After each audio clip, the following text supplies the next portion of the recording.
You've got unique skills and knowledge, and publishing a nonfiction book is a common way to share that expertise.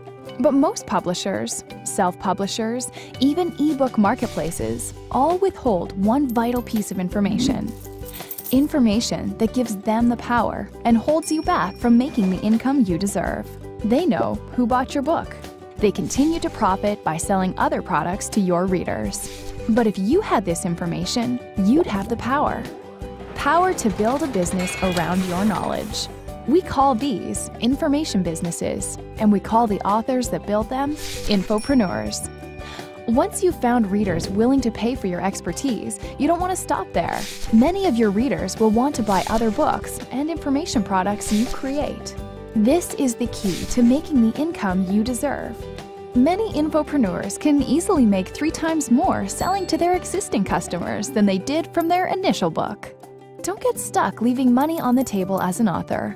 Put the power in your hands. Learn how easy it is to become an infopreneur.